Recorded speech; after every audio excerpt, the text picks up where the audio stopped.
Wrestling has more than one royal family. You can't see me, my time is now. I hear voices in my head thinking. Here we go. তো 2025 সালের মোটামুটি October মাসের দিকে এমন একটা ঘটনা ঘটেছিল ভিন্স ম্যাকম্যানকে নিয়ে, যে ভিন্স ম্যাকম্যানের নাকি কোনো একটা কার অ্যাক্সিডেন্ট হয়েছিল, যার ফলে তাকে কোর্টে হাজিরা দিতে হয়। ওই জিনিসটা আমি তোমাদেরকে বলেও ছিলাম সেই সময়। তো অ্যাকচুয়ালি ওটা কী হয়েছিল, ঘটনাটা কী, আর কিছু ফুটেজও পাওয়া গেছে। পুলিশের তরফ থেকে কোর্ট রুমেরও একটা ফুটেজ রিলিজ করেছে। তো অ্যাকচুয়ালি ব্যাপারটা কী হচ্ছে যে এই দেখতে পাচ্ছ, এটা একটা ফটো। তো অ্যাকচুয়ালি পুরো ভিডিও ফুটেজ রয়েছে, ওটা তো আমি দেখাতে পারছি না, ফটোই দেখাচ্ছি। তো এই যে সামনে তোমরা ডান দিকে একটা গাড়ি দেখতে পাচ্ছ, ওই গাড়িটা এমনি যাচ্ছিল রাস্তা দিয়ে। আর এই যে বাঁ দিকে যে গাড়িটা দেখতে পাচ্ছ, এটা ছিল ভিন্স ম্যাকম্যানের গাড়ি। তো ভিন্স ম্যাকম্যানের গাড়িটা প্রচণ্ড স্পিডে আসছিল, এতটাই স্পিডে আসছিল যে কন্ট্রোল করতে পারেনি।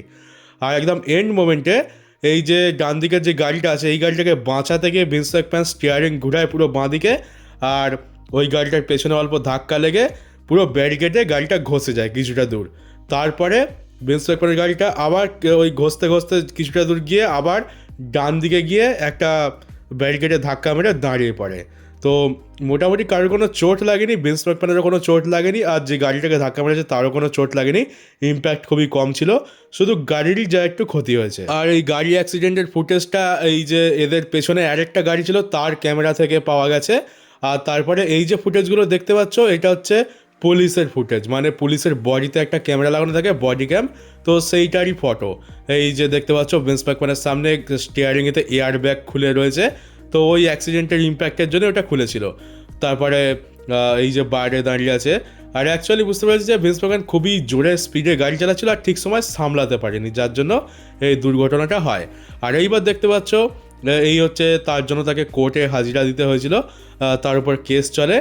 আর কেসটা তো মোটামুটি ডিসমিস তো হয়েই যাবে কিছুদিন পর, কারণ ওতে বলা হয় যে ভিন্স ম্যাকম্যানের অপরাধ তেমন খুব একটা বড় নয়, একটু র্যাশ ড্রাইভিং করে ফেলেছে, কারোর কোনো ক্ষতি তেমন হয়নি, তাকে শুধু $1000 চ্যারিটিতে দান করতে হবে, আর 1 বছর তার লাইসেন্স, তারপরে ইন্স্যুরেন্স, এই সমস্ত ঠিক রাখতে হবে। আর এই ঘটনা ঘটার পর পরবর্তী 1 বছর কোনো রকম ঝামেলা যেন সে না জড়ায়, কোনো রকম র্যাশ ড্রাইভিং নয়, কোনো অ্যাক্সিডেন্ট নয়, মানে একদম সিম্পলভাবে রাখো, কোনো রকম কমপ্লেন না হয়, কোনো রকম পুলিশ কেস না হয়।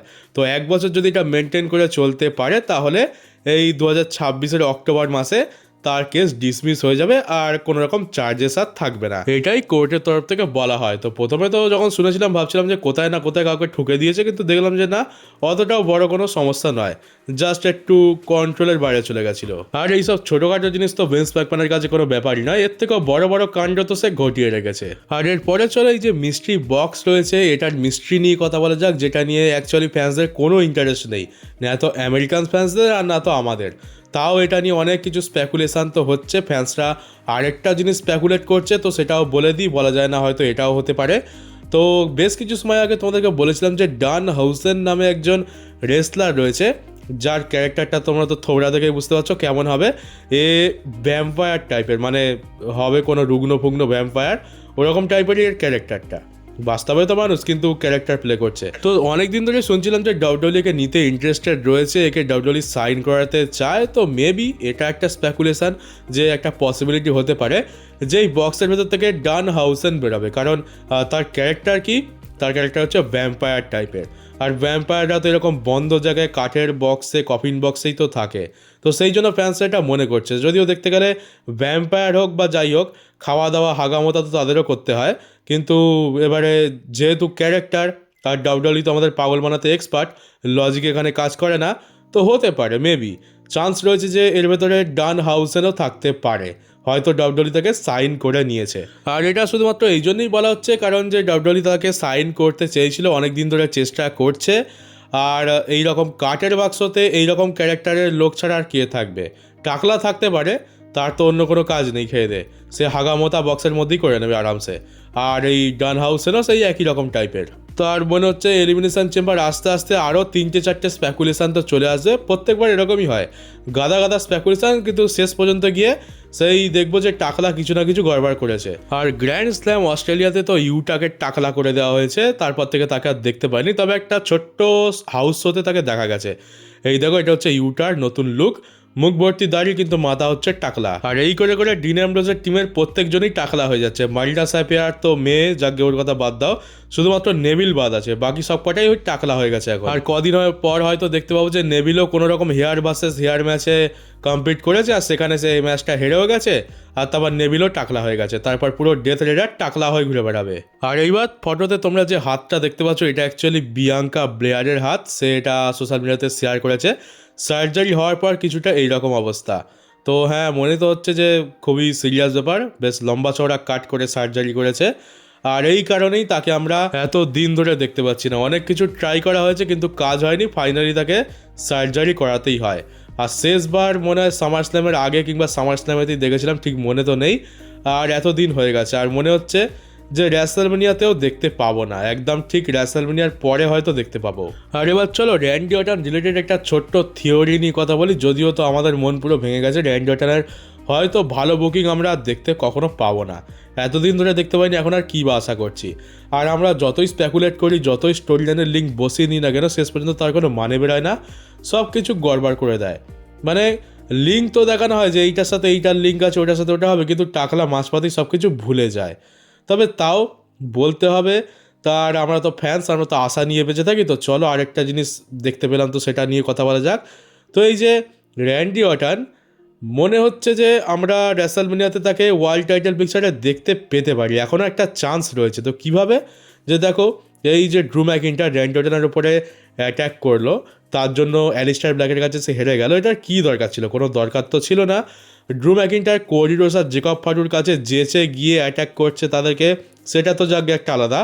আর র্যান্ডি অর্টনের সাথে কি কিছুদিন আগে পর্যন্ত ঝামেলা ছিল, মাঝখানে সব কিছু মিটে গিয়ে ড্রু ম্যাকিন্টায়ার আর র্যান্ডি অর্টন আলাদা রাস্তায় চলে গেছিলো। এখন হঠাৎ করে আবার ড্রু ম্যাকিন্টায়ার নিজে এসে র্যান্ডি অর্টনকে খোঁচা মারছে। তো এটার পেছনে কী কারণ হতে পারে? বিনা কারণে তো খোঁচা মারবে না। দেখতে গেলে এলিমিনেশন চেম্বারে তো আরও অনেকেই রয়েছে, এলেনাইট রয়েছে, কোডি রোডসকে তো খোঁচা এমনিতেও মারে, এলেনাইট রয়েছে, জেভন এভান্স রয়েছে, গ্রেটেস্ট অফ অল টাইম জেউসও থাকবে, তো তাদেরকে গিয়েও তো খোঁচা মারতে পারে। র্যান্ডি অর্টনকেই কেন পেলো? আর যদি র্যান্ডি অর্টনের সাথে রেসলম্যানিয়াতে অ্যালিস্টার ব্ল্যাকেরই ম্যাচ করানোর কথা থাকে, যেটা কেউই দেখতে চায় না, সেইটা তো আমরা স্ম্যাকডাউনেতেই দেখতে পেয়ে গেলাম যে অ্যালিস্টার ব্ল্যাকের সাথে র্যান্ডমই একটা ম্যাচ বুক করে দিল, শুধুমাত্র ব্যাক স্টেজেতে একটা ঝামেলা হয়েছে বলে। আর এই ম্যাচটা যদি বোকার মতো রেসলম্যানিয়াতে আবার করিয়ে দেয়, কেই বা দেখবে? কারোর কোনো ইন্টারেস্ট থাকবে না, এটা সবাই জানে। আর অ্যালিস্টার ব্ল্যাক, যার মান এত বেশি নেমে গেছে যে সে কার্মেলো হেজের কাছে মার খাচ্ছে, তাকে হারাতে পারে না। স্যামি জেন তাকে দুবার ধুয়ে দিয়ে চলে গেল, তাকে কেই বা র্যান্ডি অর্টনের অপোনেন্ট হিসাবে দেখতে চাইবে। এর থেকে তো আগেরবারে জো হেনরি বেশি ভালো ছিল। তো মেবি হতে পারে এমনটা সামান্য একটু চান্স আছে যে, যেটা আমরা দেখতে পাচ্ছি যে কোডি রোডস হয়তো এলিমিনেশন চেম্বার জিতলো কিংবা নাও জিতলো, কোনো ব্যাপার না, সে তো এমনিতেও টাইটেল ম্যাচ পেয়ে যাবে। তো জেকব ফাটু, কোডি রোডস আর ড্রু ম্যাকিন্টায়ারের মধ্যে একটা ট্রিপল থ্রেট ম্যাচ হবে, এমনটা আমরা জানি, অলমোস্ট কনফার্ম। আর র্যান্ডি অর্টনের ক্ষেত্রে কী হচ্ছে যে, র্যান্ডি অর্টনকে যেভাবে ড্রু ম্যাকিন্টায়ার তার পেছনে লেগেছে, হতে পারে যে র্যান্ডি অর্টন এলিমিনেশন চেম্বার জিতুক কিংবা না জিতুক, এলিমিনেশন চেম্বার হয়ে যাওয়ার পরে র্যান্ডি অর্টন আর জবরদস্তি আসবে ড্রু ম্যাকিন্টায়ারের পেছনে, সে জেকব ফাটুর মতো ঢোকার চেষ্টা করবে স্টোরি লাইনে। আর যদি সেটা হয়ে যায়, তাহলে মেবি আমরা ফেডাল 4-ওয়ে ম্যাচ দেখতে পেতে পারি, Drew McIntyre versus Cody Rhodes versus Jacob Fatu versus Randy Orton. এর একটা সামান্য চান্স দেখতে পাচ্ছি। আর এই যে কোডি রোডস যে এলিমিনেশন চেম্বার ম্যাচে রয়েছে, আর এলিমিনেশন চেম্বারের রীতিনীতি হচ্ছে যে প্রত্যেকবার কেউ না কেউ এসে কাউকে না কাউকে ম্যাচ কস্ট করিয়ে দেয়। তো হতে পারে যে এবারে এলিমিনেশন চেম্বার ম্যাচের মাঝখানে ড্রু ম্যাকিন্টায়ার ঢুকে র্যান্ডি অর্টন কিংবা কোডি রোডসকে ম্যাচটা কস্ট করেই দিল, যার ফলে অন্য কেউ জিতে গেল। কিংবা জেকব ফাটুও কিন্তু এই এলিমিনেশন চেম্বার ম্যাচের মধ্যে ঢুকে কাউকে কস্ট করাতে পারে, এটার চান্সও অনেক রয়েছে। ধরে নাও জেকব ফাটু এসে কোডি রোডসকে অ্যাটাক করে দিল, কিংবা ড্রু ম্যাকিন্টায়ার এসে কোডি রোডসের উপর অ্যাটাক করে দিল, যার ফলে র্যান্ডি অর্টন জিতে গেল, এরকম টাইপেরও কিছু হতে পারে। তো মোটমাট সিচুয়েশন খুবই কনফিউজিং। আর টাকলা প্ল্যান যে ঘন ঘন চেঞ্জ করছে, সেটা তো বুঝতে কোনো অসুবিধা নেই, কারণ আমরা এই সপ্তাহে এক জিনিস দেখতে পাই, পরের সপ্তাহে গিয়ে আমরা একেবারে ডিফারেন্ট জিনিস দেখতে পাই। তো প্ল্যান তো চেঞ্জ করছে, তো হতে পারে এটা আরেকটা প্ল্যান চেঞ্জ, যে Alistair Black versus Randy Orton আর হচ্ছে না, র্যান্ডি অর্টনকে ওয়ার্ল্ড টাইটেল পিকচারে দিচ্ছে যাতে টিকিট বিক্রি হয়। আর ফ্যান্সরা তো অবশ্যই র্যান্ডি অর্টনকে ওয়ার্ল্ড টাইটেল পিকচারে দেখতে চাইবে। আর টাকলা সেটাই হয়তো ভাবছে যে, যদি আমি র্যান্ডি অর্টনকে কোনোভাবে অ্যাড করে দিতে পারি, তাহলে হয়তো টিকিট বিক্রি হয়ে যাবে। তো সেই আশাতেই হয়তো মেবি এরকম আমরা সিন দেখতে পাচ্ছি যে ড্রু ম্যাকিন্টায়ার নিজে এসে র্যান্ডি অর্টনকে খোঁচা মারছে। তো এটা একটা পসিবিলিটি রয়েছে, তো শুধুমাত্র পসিবিলিটি বলবো, কারণ যতক্ষণ না হচ্ছে ততক্ষণ তো কিছু বলার নেই। এমনি তো এলিমিনেশন চেম্বার আমার দেখার তো কোনো ইচ্ছা নেই, তাও না হয় দেখে নেবো, কী করবো আর একমাত্র উপায় হচ্ছে এলিমিনেশন চেম্বারের পরেই হয়তো আমার সিনটা পরিষ্কার হবে যে অ্যাকচুয়ালি কী হবে, ট্রিপল থ্রেট ম্যাচ হবে, সিঙ্গলস ম্যাচ হবে নাকি ফেডাল ফোর ওয়ে হবে। কিন্তু আমি তোমাদেরকে বলবো যে এটা শুধুমাত্র একটা সামান্য একটা আশা, সামান্য একটা স্পেকুলেশন, এটা নিয়ে অতটাও হয়তো আমাদের বিশ্বাস রাখা উচিত নয়। কারণ দেখো প্রত্যেকবার আমাদের সাথে কী হয় যে টাকলা আমরা যেটা চাই ঠিক তার উল্টোটা করবে, প্রত্যেকবার এমনটাই হয়। তো এবারেও আমি অত আশা তো রাখছি না, হয়ে গেলে তো খুবই ভালো, না হলেই বা কি, আমাদের তো দেখে দেখে অভ্যেস হয়েই গেছে এরকম তো এই সমস্ত ফালতু জিনিস, আর অনেকে তো ডব্লিউডব্লিউ দেখাই ছেড়ে দিয়েছে। আর এবার চলো সবার লাস্টে রেসলম্যানিয়ার টিকিট সেলসের কথা বলা যাক। তো টিকিটের দাম তো 25% কমিয়ে দেওয়া হয়েছিল, 50% ডিসকাউন্ট দিচ্ছিল, কারণ টিকিট বিক্রি হচ্ছে না, তো ডিসকাউন্ট দিচ্ছে যদি বিক্রি হয়ে যায়। তো এবারে স্ট্যাট চলে এসছে, তো অবস্থা তো খুবই খারাপ হয়ে গেছে। মানে আগে যদিও বা একটু 100-200 টিকিট বিক্রি হচ্ছিল, এখন তো তার থেকেও বেশি নিচে নেমে গেছে। মানে ডিসকাউন্ট দেওয়ার পর লোকে আরোই কিনছে না, মানে লোকের ইচ্ছাই নেই, সে কম দামে দিক আর বেশি দামে দিক, লোকের রেসলম্যানিয়ার টিকিট কেনার কোনো ইচ্ছাই নেই। সেলস আরও কমে গেছে। আগের সপ্তাহ তার আগের সপ্তাহে যে পরিমাণ টিকিট বিক্রি হয়েছিল এই ডিসকাউন্ট দেওয়ার পর সেটা আরও বেশি নিচে নেমে গেছে। তো বুঝতেই পারছো কী অবস্থা। আসলে টিকিট প্রাইসটা হয়তো ম্যাটার করে না, কারণ বড়লোকদের শহর আর আমেরিকানসরা তো এমনিতেই বড়লোক, তো দাম হলেও তারা হয়তো স্টেডিয়াম ভর্তি করে দেখতে চলে আসতো। কিন্তু মেন হচ্ছে কোয়ালিটি। তোমরা কি রেসলম্যানিয়াকে সেই লেভেলে নিয়ে যাচ্ছ?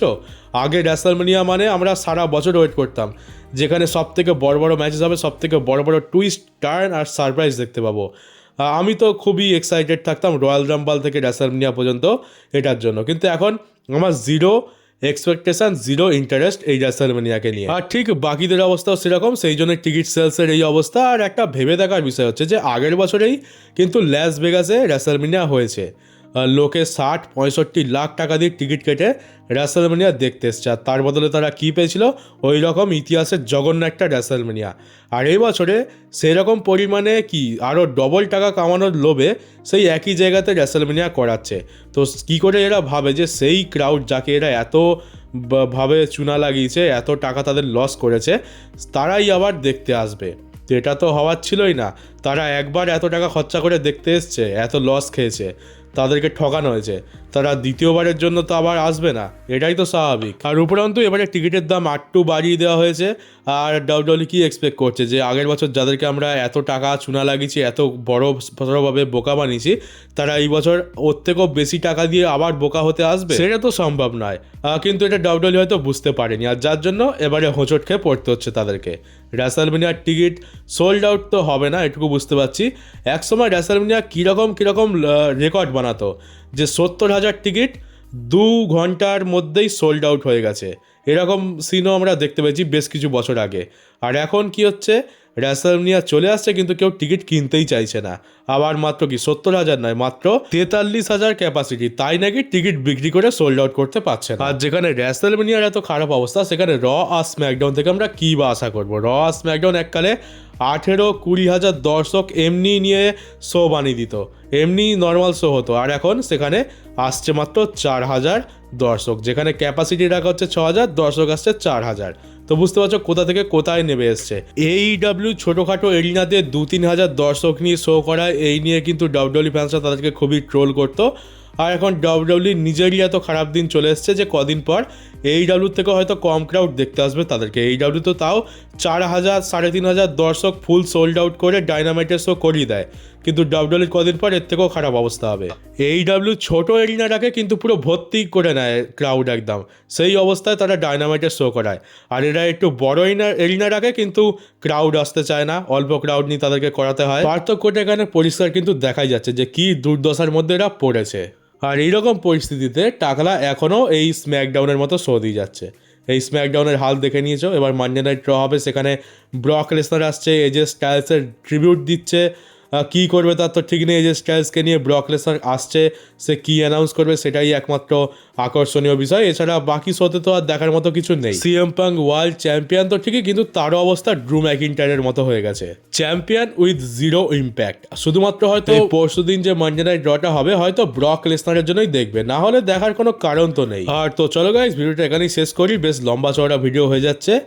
আর তো চলো, যারা নতুন তারা চ্যানেলটাকে সাবস্ক্রাইব করে নোটিফিকেশন বেলটাকে অন করে দিও, আর পারলে ভিডিওটাকে শেয়ারও করে দিও। আর দেখা হচ্ছে তোমাদের সাথে পরবর্তী একটা নিউজ ভিডিওতে।